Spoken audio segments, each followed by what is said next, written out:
Welcome to the Francisca Show podcast on JewishCoffeehouse.com, the show where I give a voice to Jewish issues, topics, and people. I'm Francisca, your host. Welcome back to the Francisca Show, Franstans. I love hearing from you. I love talking to you. So keep reaching out. Keep letting me know how you found the show, how you're liking the show, what you don't like about the show. Let's continue the conversation. If you don't know, we have a WhatsApp discussion group. Feel free to join. If you'd like to join the group, please message me and I will send you a link. The throwback episode for today is Being Single with Tzipora Zelmanowitz. She's married now. The link is in the show notes, and today's episode is from a man's perspective of being single, his journey of dating, and what he has to share with the world. I need your help. Do you like the Francisca Show? Then you probably know that I dedicate a lot of time to this podcast, and I really love doing it. And if you join me in this vision and mission, maybe you'd like to sponsor the show, or maybe you'd like to dedicate a topic or an episode or advertise your brand on the show. If this seems like something you'd want to do, please do reach out. My contact info is in the show notes. Next, this is a Jewish Coffee House podcast, so there are other podcasts on the network that you may enjoy as well. So check them out. The link is in the show notes. I know we just had the premiere and release of Jewish Matchmaking on Netflix with Eliza Ben Shalom last week. We will be covering this on the podcast, so stay tuned for that. There is another current event happening, which is the release of Reclaiming Dignity, co-authored by Bracha Polyakov and Rabbi Manning. Bracha is a listener of the show. It's a humbling experience when I meet such dedicated and smart and accomplished individuals, and then they tell me they listen to the podcast. So that's always nice. And I'll be interviewing her this week about her book, and that will be coming out in the next couple of weeks as well. One more thing I want to add. Last week, I had Rivki Itzkowitz on my show. This week, I'm on her show. I actually think it's a great interview. For all of you who complain that I don't share enough about myself on this podcast, definitely go check that out. I will link it in the show notes. So go listen to all the things I have to say. I really enjoyed that conversation.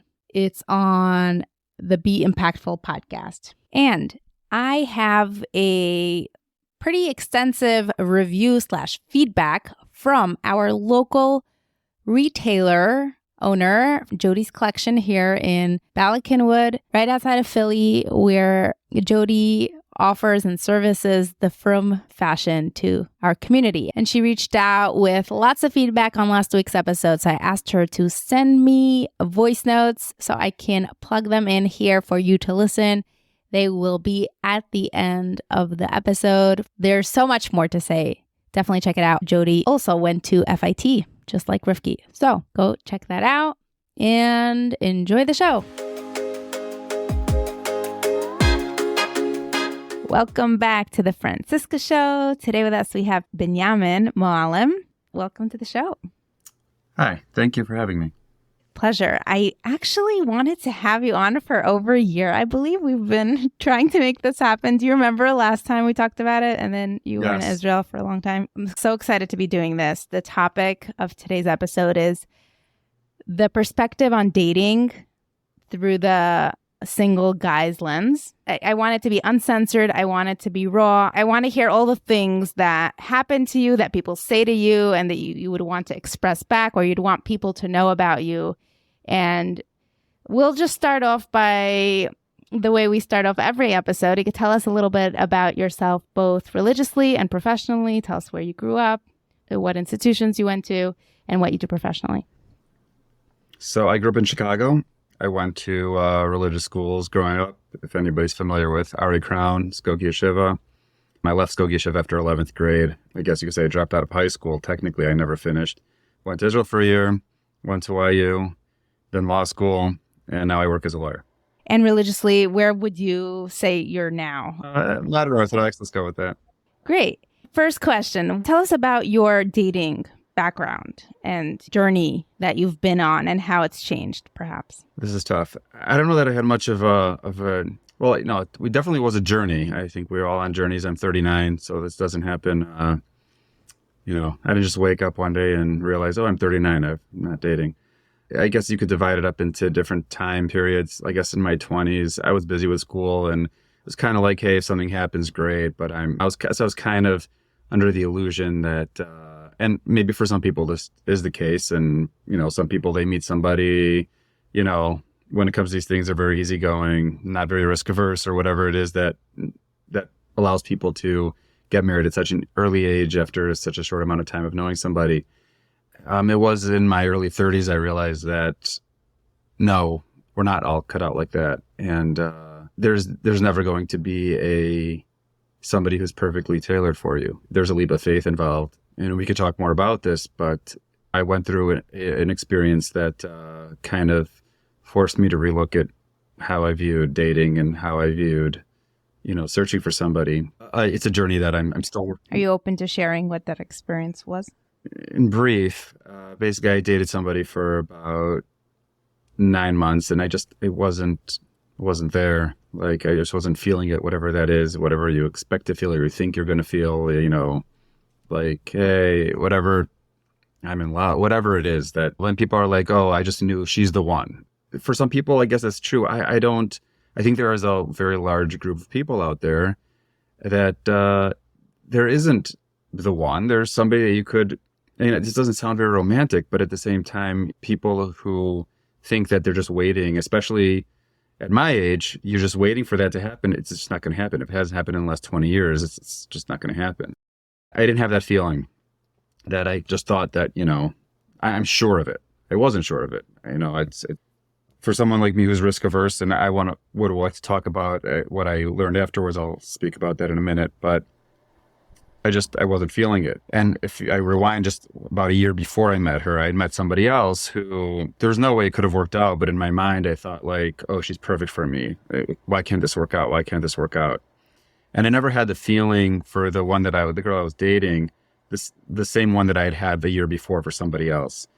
And in a very, very quick period of time, she ended things, rightfully so. I just wasn't there and she wanted to get on with her life. I don't have any hard feelings toward her. She didn't do anything wrong towards me. And a very, very short time later, she got married. Like, very short time. And that kind of crushed me inside. Like, I thought I had ruined my life. I just didn't eat for like 2 weeks. I lost 12 pounds in like a week. It was like I literally couldn't do anything. And I realized that experience could not have been for nothing. I needed to take the lessons that I learned and apply them moving forward. Otherwise, I'm never going to be able to move on. And one of the things I realized was the reason I didn't have the feeling for the second girl as I did for the one a year before was because the girl a year before wasn't real. I knew that could never work out for various reasons. So I allowed myself to fool myself into thinking that, if only she's perfect for me. But it had it been a possibility, I would have immediately found a million reasons or at least one why it couldn't work out, because there's always a reason why. There's nobody who's a perfect fit for anybody. You learn to, and again, I've never been married, but relationships are a give and take. And can you give examples as to what was unrealistic and why that fantasy I'd rather wasn't... not. Wait, oh, you mean why the first girl was unrealistic? Like just ballpark.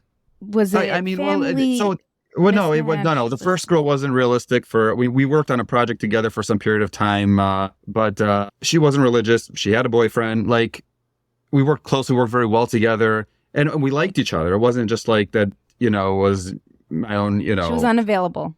Right. It could not have happened.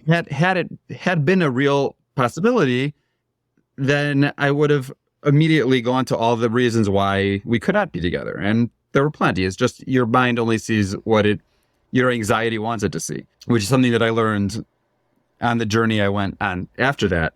I also learned a lot so I learned that I needed to take these lessons and really try to work on focusing on what is there and whether those things are deal breakers. And at the end of the day, there's going to be anxiety involved. But it's a leap of faith. And if you want to move on with your life, it's something you need to do. And I started getting into attachment theory, if you're familiar with that. But for anyone who isn't, can you explain it? Yeah, there's three basic types of attachment, the way people are in a relationships. They're secure, I guess, for lack of a better way of explaining. It's just those who are like, hey, we get along, we can, basically the people who can easily just fall into a relationship and stay in a relationship. Those people are secure. They're happy with who they're with. You've got people who are anxious, who, now it doesn't mean that they could have other anxieties, but their relationship form is anxious. I'm not a psychologist. This is based on what I've read and how I'm applying my own life experiences. But people who are always anxious about, oh, he didn't text me back, he didn't do this. And, a lot of people are like that, especially in the beginning. People have traits from each one, but it's something that this is the dominant trait. Meaning they're always anxious about the person that they're with. Do they really like me? Do they want to be with me? And then you have the avoidant. And the avoidant is fiercely independent, loves having their own space, and has an extremely difficult time bringing somebody in to their life. And they always have a way out. They'll go on a date and they're looking for the door, and not literally, but they're always looking for the way out of the relationship. And because their anxiety is being in a relationship. And I think that a lot of, specifically males, because there are more, let's just talk about the Jewish community where there's more males than females. And I think a lot of the opposite. There are more females. Sorry, yes, you're right. That's what I meant to say. I think a lot of men who, if they're over 35 and, they got a job, whatever, everything seems fine. They're probably, again, I don't want to, I'm not assuming, I don't know anybody individually. I'm just saying that that's something that I think is not spoken about enough, because people, maybe less so now, but local yentas will be like, oh, why aren't you married? This, aside from the fact that these questions are really annoying and I don't like talking to them, I think it's like, first of all, nobody ever knows what somebody else has going on behind closed doors, and something people need to be sensitive to. But at the same time, this is a real issue that people have. And I think, sometimes you wonder, you have people who might have questions when they're younger and they're kind of prodded by, I was not the type to go to my rabbis and have them kind of talk me into marrying somebody or encouraging me one way or another. This was always something I wanted to do on my own, for better or worse. I think it's something that needs to be looked at in the community and understood, that some people are wired a different way, and those things need to be taken into account, but also it needs to be dealt with, because I'll acknowledge I am in therapy now for this. This happened 7 years ago where I kind of had this epiphany, and I kind of went through waves. Like, there was a period of time where I really tried working through it. And it was like lifting weights, being in a relationship. It's like, you can't just go from 0 to 200 pounds to benching. You need to go increments of 5-10 pounds, and it's painful and it's annoying and you don't want to do it.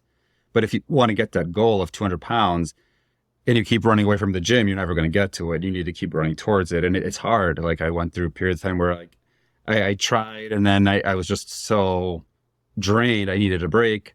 Then I go back. So it's just something that really should be, people should acknowledge. And I think people who might be listening, who are males, who are older and can't understand why they've just never met the one, this might be something to look into. Females too. It's not a male problem, but yeah, I think it's more prevalent amongst men. It's more common amongst men. Yes.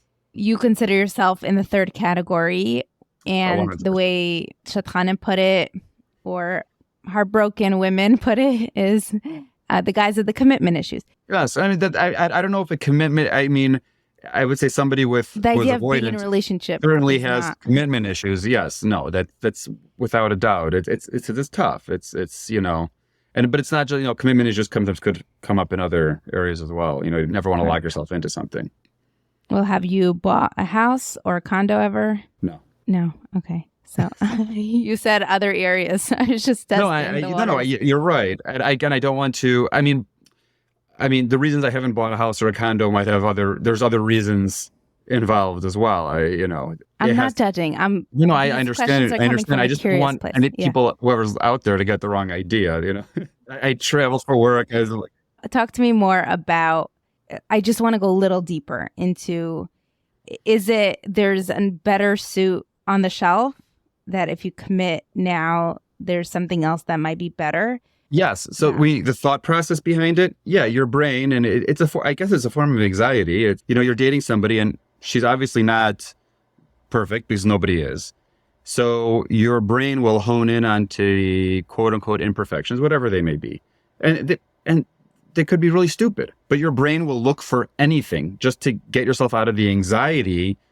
Because it's a real form of anxiety, and anxiety is selfish. Anxiety wants to do anything it possibly can to make that feeling go away. So if that means focusing on something that is really stupid so that you could end the relationship and just get that, then it will do that. And you said, is it the fear of something better? No, absolutely. Because in your mind, it'll be like, oh, well, if you don't, well, I'm sure down the line, you'll find somebody else who doesn't have that issue, whatever it is, however dumb it may be. And your brain, your anxiety, the anxiety portion of your brain that's telling you this is, and I've learned it's the amygdala, through my period of time of researching this topic, it's not going to be it's not very rational. It's going to tell you, oh, you'll find somebody who will have that, if you just get out of this. And the analogy I like to say is like, you're driving on a highway, and at some point you need to get off, because the exits eventually will start to become fewer and far between. And you keep telling yourself, well, you can get off this exit, and there's a really nice resort, there's a really nice restaurant, and all that stuff. But you know what? If I stay on it for a few more miles, maybe the next one will be even better. But it's not a good thing because, as I said, the exits become fewer and far between as time goes on. Well, the last exit is the cemetery, Well, God forbid. Well, I'm saying you don't want to stay on the highway. You'll end up in the ground. Right. But I'm saying, you don't want to you don't want to be on the highway you're right. At the end of your life, you don't want to be on the highway. You want to be off the highway, having settled down and had a family. And if that's what your goal, again, not everybody, that's their goal, and everybody has their own considerations. But yeah, you want to get off the highway before that happens. So is that your goal? Yes. And it's been hard for me for a long time, I think that was my goal, because that's what I was brought up and was expected of me. And it got to the point where I wanted it to be my goal, real. And I'm at the point now where, yes, I do. It's easier said than done. It's something that, and also, as I mentioned, there's work involved, but at a certain point you become, and I'm more prepared now than I think. The self-awareness aspect of it really goes a long way. I just had no idea. If you would have asked me 8 years ago, why aren't you married? And my answer would have been, I haven't met the right one yet. And now my answer isn't going to be much different, like I've just explained. Was it hard for you to start therapy? So, no. I did it in just 2 different rounds. One round was right after the breakup. I was in such a bad place mentally. I just needed kind of like a sounding board. I wasn't ready to date or move on. I just needed to heal. But after that, I kind of started doing things on my own for a while. And a little over a year ago, I realized, no, I need help. So I started going to therapy again. But this time, you could say my head is screwed on a little bit tighter, because I don't have the pain of, the experience. I could kind of look at things a little bit more objectively and kind of peel away the anxieties and things that are holding me back. Have you ever been in a relationship that didn't feel draining, that felt energizing to the point that it overrode your anxieties?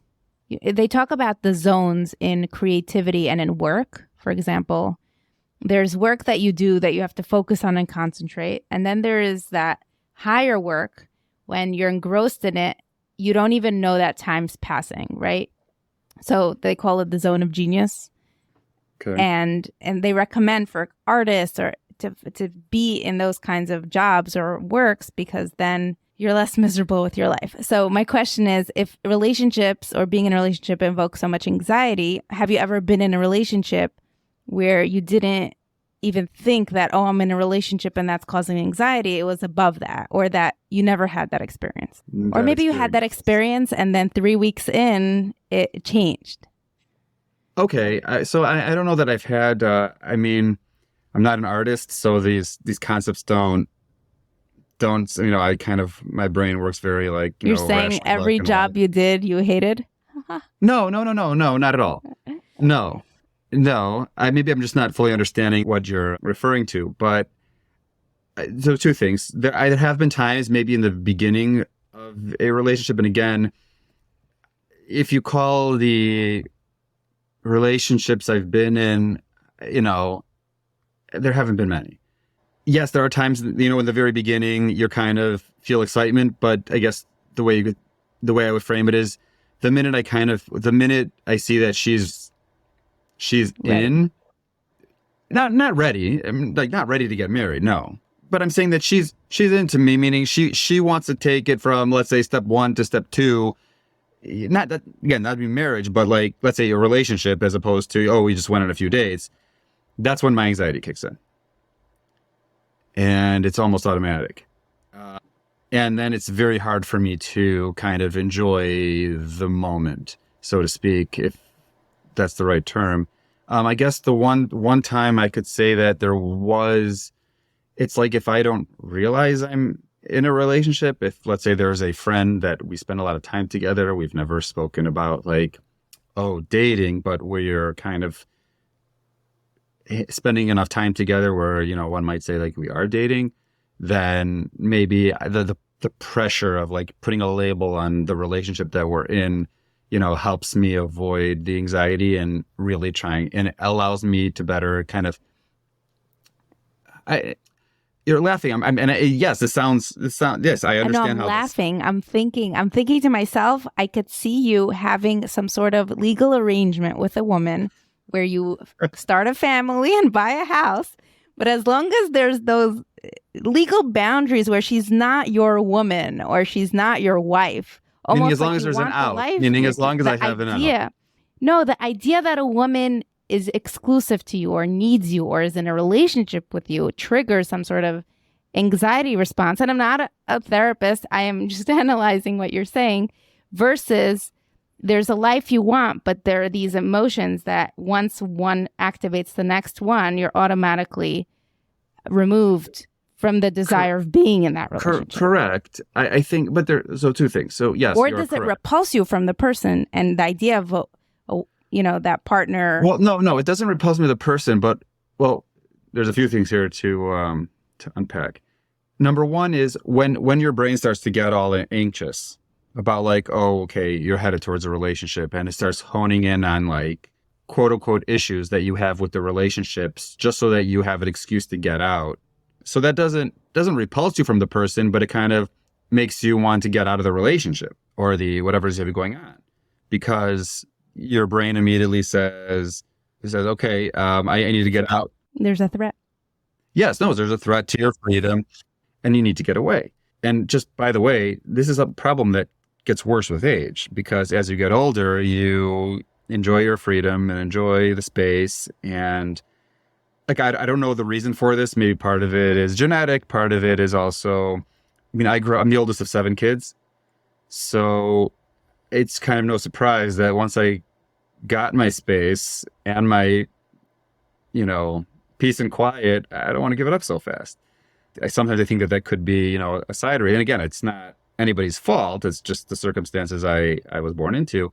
And I'm on good terms with my family, and I don't want to be taken the wrong way by anybody. But we're fine. Love my family. But it's but I also like my peace and quiet, and that's tough too. And my space and people not being in my business, even though now I'm sharing more than I normally do. But I'm so honored. But getting back to I was thinking about this before, and then my hope for this is that if there's somebody out there who this helps in any way, and helps them either get help or helps a woman understand that the guy she's been dating, she likes, but, help her understand his mindset so that she can work with him and try to understand him and maybe go to therapy with him so that he could overcome whatever obstacles he has to being in a relationship. Because a lot of times, and I can't tell you for being married, I've never been married, but oftentimes when you've got a decision to make and you have a lot of anxiety over what decision to make, once you make the decision and you go with it, you're fine. And I would like to think that marriage though a much bigger decision, would also fall into this category that once you do it and you're in, it will be easier to live on it'll be easier than the actual decision itself. So that's as an aside. But when you're trying to get into a relationship, it's just very difficult to your brain will try to do anything it can to get away from it and that's why when there's no labels attached, and it sounds bad because like somebody will be like, well, what do you mean you don't want to be in a relationship with me or whatever? It's this is the classic, but I think it's the most genuine. It's not you, it's me situation, because no, not just necessarily me, but anybody that has this issue, it's a real problem. Relationships are something that are an obstacle, and you need to be able to work out what is a real deal breaker. Meaning, and instead of emotionally, where I'm like, oh, I really, really like this person. It sounds very unromantic, and I feel bad, but I think this is just something you need to sort out in your mind, because just like any issue, somebody would go to therapy for. Do you feel like therapy has helped you? Yes. It's helped me kind of peel away how deep it goes in my life, the anxiety. I mean, I have anxiety in general and other things, but it kind of helped me see like how anxiety dictates certain things I do in my life and how much it needs to be contained. And once you understand that and you're able to, I guess, get a better idea of what you want in life, you can move forward. And I think, yes, I'm far more. And again, it sounds weird coming from somebody who's 39, but it's better at 39 than at 49. So I'm mentally much more prepared now to actually be in a relationship and understand what it is I'm going through. And as opposed to before, where it's just like not even, and again, it wasn't me, being blind to my problems. It was just complete lack of knowledge and ignorance where, I didn't meet the right one. But no, it's you have to understand it. Could this person be the right one? Maybe they really could be, and you just have certain issues you need to work through. Meaning, instead of saying like, she's not for me, she's not for me, look in the mirror. Maybe it's you who's thwarting something that could be good. Self-sabotaging. Yes, exactly. That's exactly what it is. It's a self-sabotage. Again, doesn't mean everybody's for you. Have you ever heard of the green light, red light concept? I might have mentioned it once on the podcast. I have no idea where it comes from, but there's this thing called red light, green light. And as you described earlier, you were focused on your career and your work, and you were thinking, oh, if it happens, it happens, but I'm not focused on that. So hypothetically, you had your red light on, and then no matter how perfect the woman you're dating is, if you have your red light on or you're not interested in a serious relationship, it's not going to go through. And the moment the green light goes off, the first, they say, half normal, decent, compatible person that shows up in your life, you could seal the deal. Whereas maybe you have been in super long-term relationships before, but the red light was on, so it was never going to happen. Do you feel like your green light's coming out? It depends. It depends what you mean by red light, green light, meaning you were talking about me being focused on my career. I mean, I don't know that my red light was necessarily on. It was just, meaning, or are you saying my emotional red light, which says I don't want to be in a relationship? Because for somebody who's avoidant, and I can only speak for myself, I don't know that the green light comes on. Maybe the yellow light. Like, your yellow light is always on because you are always on the lookout for red flags, because that's what your anxiety falls back on. Like, find that red flag and run. So yes, I guess, mentally, my green light is on.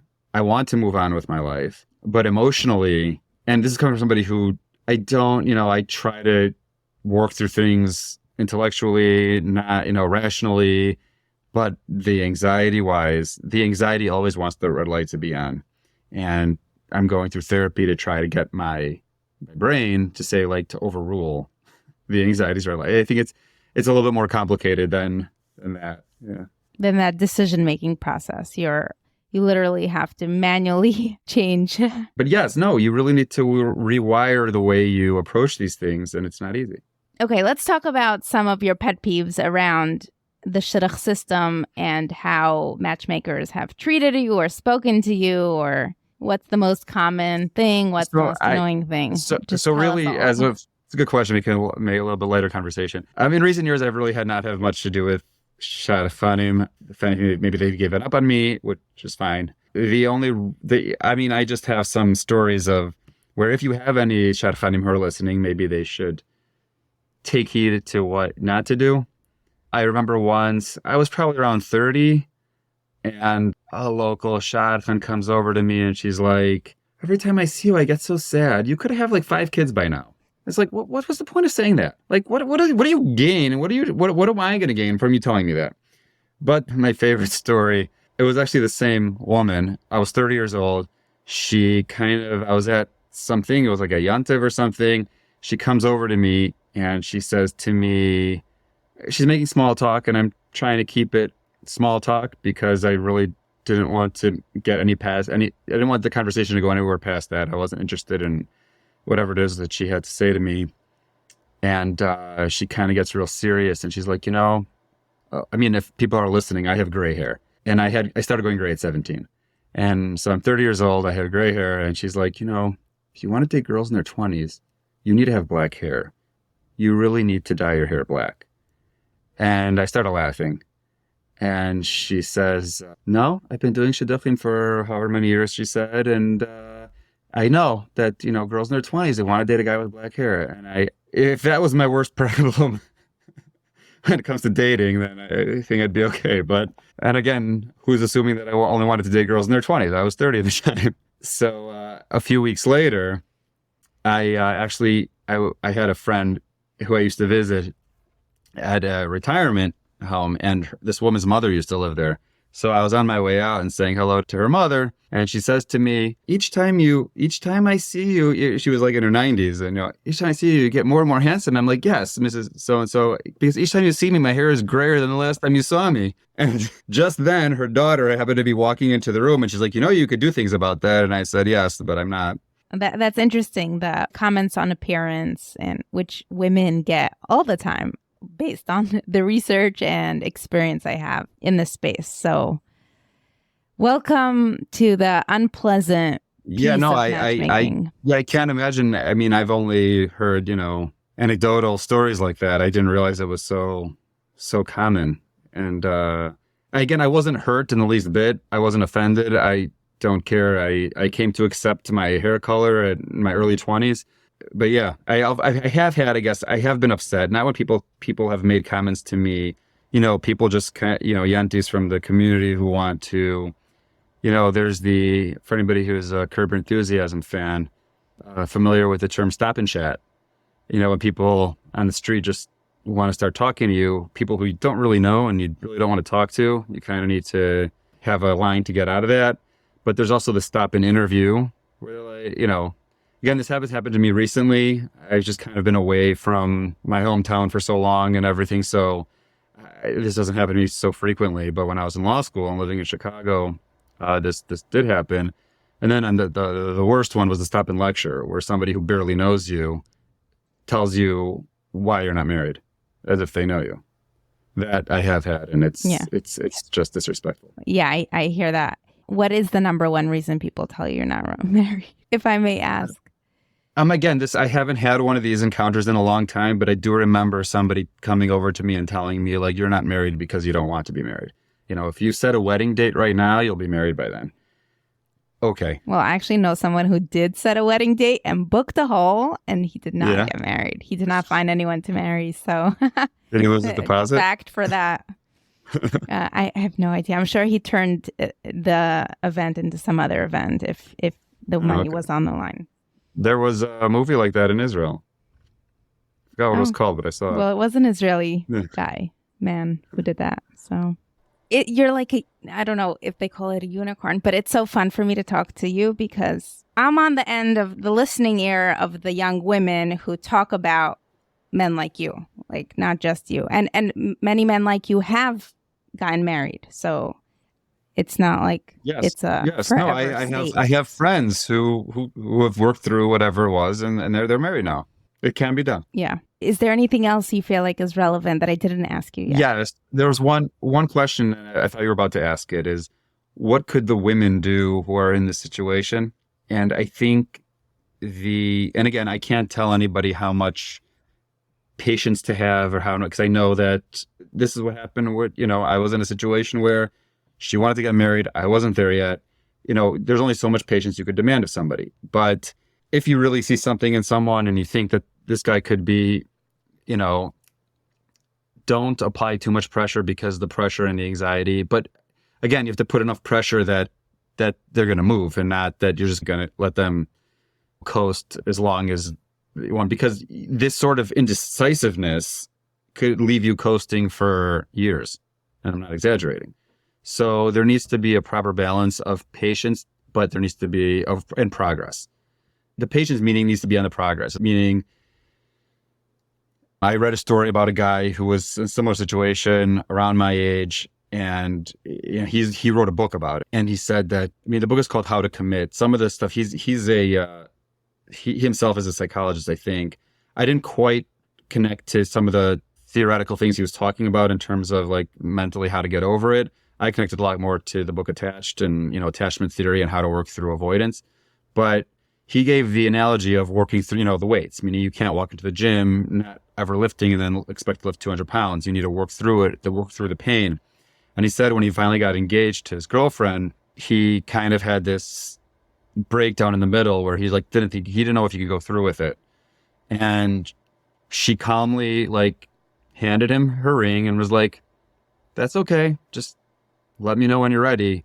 And just knowing that she was calm about it and not going crazy at him, justifiably so, because of his anxiety was kind of dragging her along for the ride, that calmed him enough to say "Oh, okay, that I'm not locked in.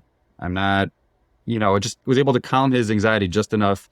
You got to find the proper, bottom line is you got to find the proper balance to make sure that the guy his anxiety is calm, meaning be understanding of his anxiety and help him work through it and make sure that there is progress being made. Because if there's no progress, then the patience is for nothing. Right. Because on one hand, you mentioned something about, once you pull the plug, as you call it, or, sign the ktuba. You don't sign the ktuba. Women don't sign anything except the prenups. Right. But once you're over that hump. So I'm a big proponent of the halachic prenup. There's a chance to plug it. So yeah, let's plug it. Then that sort of overcomes. There is divorce. That is a way out, technically. If that anxiety needs to be fed for the rest of its life, we're not Catholic in that sense. No, right. That is a way. That's one way of thinking about it. You're absolutely correct.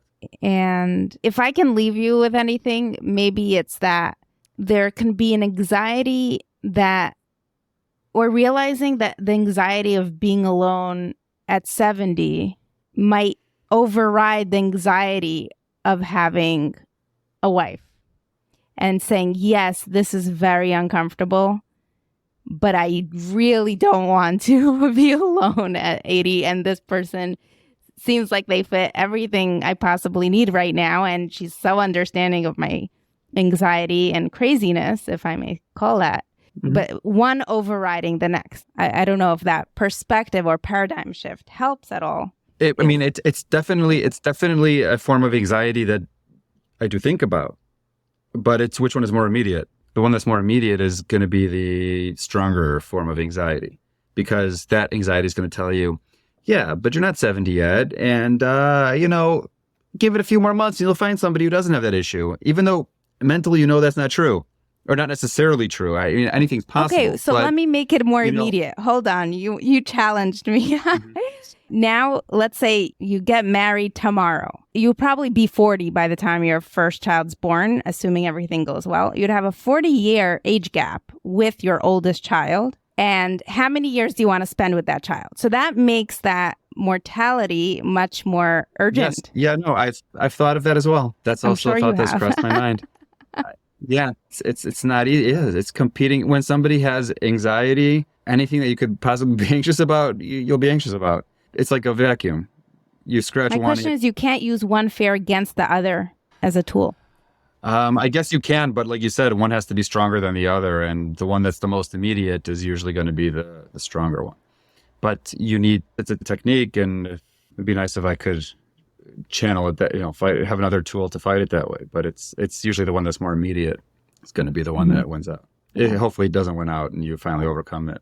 So any parting thoughts or words of wisdom, parting thoughts for us? It's just something to take into account. I think that the male listeners who might be wondering why they're still single at, plug in the age, just be something to look into attachment. And there's an article. What really got me into this is a friend of mine sent me an article about this. The article has like a short questionnaire where you answer a few questions, and it really, there's questions that make you secure, questions that indicate that you're anxious, and questions that indicate that you're avoidant. And I'm reading the questions of the avoidant, and it was like looking into like a window into my soul. This was a few years ago, and it just spoke to me. And just knowing that I knew what all the issues were individually, but kind of putting it under a framework and knowing that there's something out there that will help me fight this was a big help for me. So I would really encourage anybody who sees this or if people have other, are anxiously attached and have trouble with that, that's also something to look into.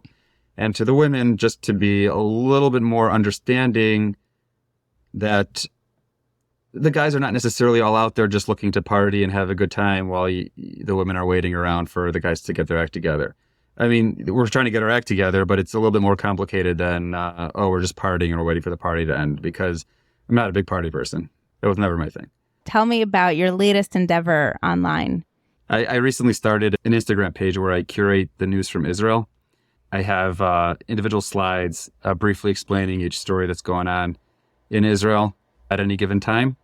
The Instagram handle is at Moalem, my last name, Bymoalem, and I would encourage everybody to follow it. And one more thing to add, if I can just apologize first for seeming like I'm trying to fix you on this podcast. I want to make it public that I am not viewing you as a subject of needing fixing. I was trying to have a more interesting conversation. Like I said, if this will help somebody out there, it's worth it. Yeah. And number two, one more thought I wanted to just throw your way is, just like you explained that dating that turns into a relationship activates the high anxiety, that anxiety activates that amygdala threat reaction in a woman who wants a commitment from a man versus being strung along. So your actions have their reactions, correct? And it's like red flag out of here. Okay. Yes. So thanks so much for doing this. I really enjoyed this conversation. I really want to hear from our audience, and I hope this helps. And definitely check out the new Instagram page. We will link it in the show notes. So thank you, Benyamin. Thank you very much. Good seeing you. Thanks for sticking around until the end. And now, if you would like to hear the feedback about last week's episode when it comes to sizing issues in the frum community, tznius, and pricing from the perspective of the retail store, definitely stick around for that. I'd love to hear what you think. Here's Jody. Hot topic, this topic of being from and tznius and sizing and what are the big complaints and all that. Here we go. So let's talk about sizing. I don't really like to use the word plus sizes because I don't really think they're plus sizes anymore. I think they're just extended sizes. We've had a bit of a revolution in the frum industry. I think that has to do with the fact that they just can't get the sizing right. I don't know that I think it's an ongoing issue. I will tell you that while they may not have gotten it right in the past, I really think that these companies are striving to get it right. I think that they've addressed the customer. I think it's because the retailers have asked them to. I know in the past, for me in my store, I've had customers disappointed and walk out of my store because an extra large doesn't fit them where an extra large should. There is no standard sizing in the frum industry like there is in, I guess you would call, the regular secular industry of clothing. An 8 is not an 8 or an extra large where it should be like a 12 or 14. It could be like a size 10. So there's for sure a need for a regulation, and sizing is not going to happen. So I do see a push, and I see it evolving that we have extended sizes for women. And I will say that every single manufacturer that I've worked with, and over the last 2 seasons at least, have extended sizes in their lines. What that means is that a woman can shop a regular label and have available to her double XL, which sometimes really just relates to an XL. And if she can ignore the sizing and just try on the dress, which is sometimes hard to do, she can find her size. What it means for the retailer, me, is that we have to spend a little bit more money so that we have sizes available for our customers. But that's an investment that we make. The other thing that I've noticed about extended sizes is there are one or two of my vendors that I deal with, and I keep a tight roster of vendors that have gone into, and I'm, for lack of a better word, I'm going to say the plus size business. And that's a really smart move, I think. It's a way to control their business. It's a way to make money. I think that the retailers are asking for it, and you can pick and choose where you're going to go with that. I have done that. I've definitely touched upon that in my business. It takes a while for that business to grow, but I think it's an important segment of our business. And it's also about getting the proportions right. That being said, it is always a beef for me and for my customers, and I hear it all the time, that our sizing is out of whack. It's crazy for a young girl to come into my store who may be, 5'7", thin, and have to wear an extra large because she needs it for the length or because the proportions are out of whack or whatever. So it's a constant battle that I have. From manufacturers, definitely size on the small side. And it can be very disconcerting. And sometimes I really have to talk to my customers and explain to them that it's not about the size of the garment, it's about the fit. And it's not easy because if you're used to wearing a size 6 and you have to wear a size 10, or if you're used to wearing a small and you have to put on a medium, there's a psychological edge to that. So it's not easy. It's a constant battle that I fight, but that is what it is as far as our business. So so sizing is a hot button topic. Many people, many women have just gotten used to the fact that in their closet, they may have a size extra small, may have a small, they may have a medium. It is what it is. And also, I just want to touch on the fact that there aren't enough plus sizes that, they don't go high enough. It's very hard to do that, and it's hard to do it well. So the people that do only plus sizes, I'm sure and I hope that they have that mastered. I can see that for me, I only like to go up to 2X because the proportions get very sketchy. And I quite honestly don't know enough about the plus size business, so I don't venture into that past to 2X. I don't like to do 3X. It's also not my business. And I'm a firm believer of staying in your lane as far as business.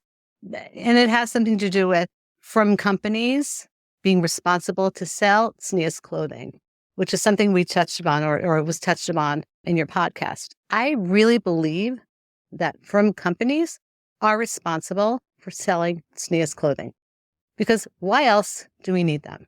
For me, I represent a certain standard. It's basically my mission statement. You come into my store, you're going to find a dress that's going to cover your elbows. It's going to cover your knees. It's going to hopefully cover your collarbone, depending on where it falls and, how you're built and where your shoulders are and all of that. But that's what I provide. That's the service that I provide. Within that framework, you're going to find different price points. You're going to find price points, for a skirt that could start at $26 for a girl that goes up to $72. You're going to find dresses for women that start at $64 these days, or maybe $49 that go up to $300. Within that framework of basics and Shabbos and Yom Tov, and now what I'm going to be bringing in this year or next season actually is Simcha wear, which I feel like there's a need for that in this community. Within that framework, my responsibility, or what I feel my responsibility to my customers, to the ultimate consumer, to my community here, is to provide for them the most beautiful, the most current, the most fashionable SNEAS clothing. If not SNEAS clothing, then they can go anywhere. Then they can go to Zara, or they can go to Saks, or they can go to H&M, or wherever they need to go to buy a short sleeve dress. They can buy a beautiful short sleeve dress, or they can buy a beautiful V-neck t-shirt that's $20. Or they can buy a short skirt that they don't have to spend $64 on, quite honestly. They don't need me for that. What I'm here to do and what I'm here to provide, and the service that really I'm passionate about providing, and I really get passionate about this, is to provide my customers with beautiful SNEAS clothing. That's what I'm here for. That is always what I created my store for. That's what I started my business for. And that's how it's grown. And that's what I do. And if not for a from manufacturer, I would not be able to have my business. And I've gotten to the point where, except for one children's manufacturer, and I don't even think I'm going back there, I only buy from manufacturers. I only. Why? Because when I walk into that showroom, I know that I'm going to find merchandise that fits exactly into what my needs are. Dresses that cover the knees, or 21 inches from high point of shoulder to hem, which is an industry standard. Kosher necklines within an acceptable range, which I know what I need, and sleeves that are going to cover the elbows. So thank God we don't have to wear shells anymore. But really, this is what I need, whether it's for women or girls or teens. I know I'm going to walk into that showroom, and what they're going to show me when I say to them, is it going to cover the knee? Yes. Is it going to cover the elbow? Yes. If I choose to buy a sleeveless dress, I can get it with a cardigan that covers it, or I know that I can find something to wear underneath it. That's my choice. So yes, I believe it's the responsibility for manufacturers to carry tznius clothing. Okay.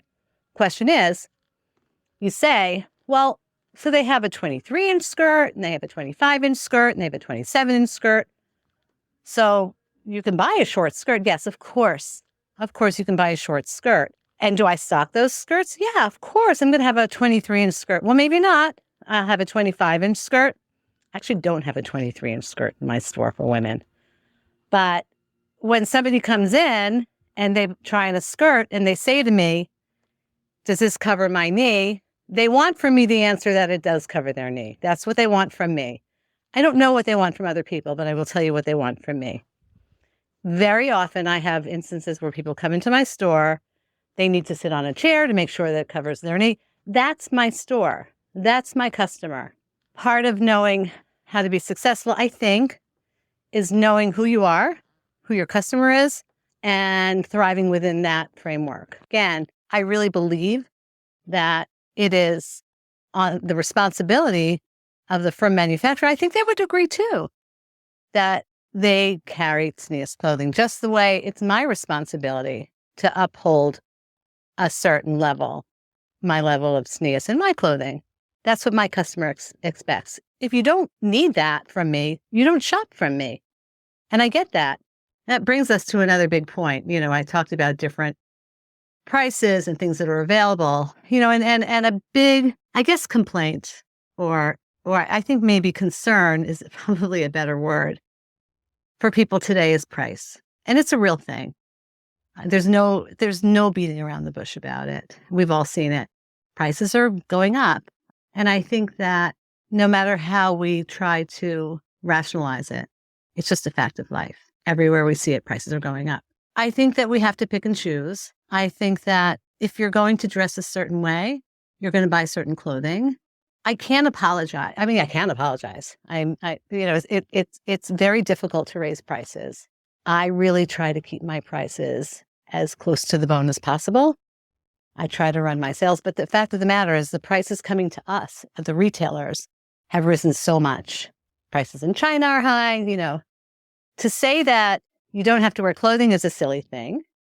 Certainly there are other places where you can buy other clothing that are less expensive, and that's the choice of the consumer. I am not here to say where they should buy their clothing. I'm not here to say how much clothing they should buy. We all know those answers. You can buy disposable clothing if that's what you want to do. And I actually think that there's a certain part of everybody's wardrobe that they consider disposable, whether it's an everyday t-shirt, whether it's socks, whether it's a nightgown, whatever it is. There are certain things that you can always save money on. To me, and probably because I have a store, but if it's a Shabbos dress or Shabbos clothing, and you're going to make the investment in one dress, make it a good investment, especially for women's clothing, kids' clothing. I carry children's clothing, so obviously I see the value in it. Do I hear my customers saying, oh my gosh, prices are so high, it's so hard to buy for kids? Yes, there's no question about it. So it's a choice that you make. And then as far as teens and weekday, I think it's the same thing. I think that we all know how and where we need to spend our dollars and where we get our best value. So Do you look at value over quality? It's a personal decision. I'm not here to make those decisions for people. I know that I try to have as many different price points as possible. I know that I have quality. And then we let the customer make up their minds. I think that we're all educated consumers at this point, and we all have to wear clothing. The other thing that we have to do, and I'm speaking as a retailer now and not as a wholesaler, is we have to provide the opportunity for our customers to be able to buy our clothing. So while we as retailers have to be responsible for our own bottom line, which is really important, there's always an opportunity for our customers to be able to buy on sale. So I make a tremendous effort to be able to sell as much as I can, as much as I should at regular price. And then we do really good sales so that the portion of the community that wants to buy on sale can also participate and be a part of buying from Jody's collection. So I think that, it does even out. So if you want to really buy quality clothing and want to do it at a sale price, you can also do that. So everybody can take advantage. Let's talk about fashion a little bit, because we're talking about SNES and we're talking about pricing and we're talking about sizing, and those are all like such itchy topics. But let's talk about fashion, because that's really part of why we're in this business and what everybody, I know, for me, from the time I was little, this is all I ever wanted to do. And I started out drawing and wanting to be a designer, and I was not so great at it. And then, I was working for a clothing company and they told me I needed to go into sales, whatever. But it's all about the fashion. Really, really, really, in the bottom line, we wouldn't be doing this if we didn't love the fashion of it. Because I'm walking around the stores, I'm talking and I just love it. Okay, so you have to have that passion. Then we talk about fashion. And let's face it, we all know it. It's been said, it's just heard it. There's really nothing new. It's just about recreating, always. It's always about recreating and taking what we loved or what we thought we loved or what we maybe liked, and then recreating that and making it better or making it different. But let's face it, it's always about recreating something again and again and again. But I never liked the word copying. We don't copy. I used to work for a company in Manhattan. It was a men's company. We used to go into the stores. We used to buy up every single sample, and we used to adapt them. So it's all about adapting fashion. And it's really cyclical. Fashion's really cyclical. Everything comes around. So everything's long right now. All the dresses are long. If you don't like long, oh my gosh, what are we going to do? But that will end. And then short will come back. And then everybody will complain that, oh my gosh, everything's so short. I can't wear short. So if you just wait it out, everything will come back. But it's all about the cycles of fashion. And if you take some time to study it, you'll see it ebbs and flows with the way our economy goes. It's all about the fashion. And yes, we do. We go into the stores, and the from companies do it. But everybody does it. The from companies go into the stores, and they go into the department stores, and they go into the better stores, and they watch the runways, and it all filters down, by the way, from couture. It starts there, and it all filters down until it finally reaches us. So we go and we adapt. If you take a look at what's on the runway, as crazy as those styles look, ultimately and eventually that will come down. You will eventually see it coming into the retail stores for the ultimate consumer. So yes, that's the nature of our business. We adapt everything, whether it's pleats or plaids or stripes or leather or fur or metallics. It all gets reconstituted and adapted and redone over and over and over again. So that's really the nature of our business. And that's what ends up in your closet. Speaking of your closet, I don't think that anything stays in your closet for 7 years, or should, unless it's a great bag, shoes, or vintage. I really think that we all want to not replace necessarily. We all want to infuse our closet with something new and fresh every season, for sure. Or else, again, we wouldn't be in this business. I'm not saying that we have to have a new wardrobe every season. But for sure, I know for me, I have my basics that I wear all the time, and I wear a lot of black. But I know that every season I want to freshen up. I want something new and something fresh in my closet. If you tell a 19 or 20-year-old girl that she's going to have in her closet in 7 years what she has now, she'll look at you like, really? No, I don't think so. Even for me, I think that we will wear the one or two things, the staples, maybe every few years, or for 3 years maybe, or 2 years, or 2 seasons, let's say. But for sure, for women, you want to freshen up that closet every season. There's going to be a new skirt. There's going to be a new dress. There's going to be a new hemline. You know, you don't want to look like you're wearing your clothing from the 3 seasons ago, because it does get dated. There's no question about that. And for sure, like, that's women. I mean, kids for sure, they grow. And, you know, we grow too. Our sizes change. So unless you want to be the dressmaker, you know, every year, fashion changes, styles change. You do need to freshen up your wardrobe. I've touched on a lot of subjects. I just want to go back to the SNEAS subject one more time, because I talked about it as far as referring to the vendors and business. And I don't know if I said this, but I just really want to reiterate it. The whole thing about SNEAS, it's really not just about the clothing. It really comes from within. So it's about who you are. Yeah, I sell SNEAS clothing. It's Jody's collection, and it's fashionable firm clothing for women, girls, and teens. But really, it's about what's inside. And I can't do anything about that. But I will tell you, when I have a young girl come into the store and she tries on a dress, I don't look at her elbows. I don't look at her knees. I don't look at her collarbone.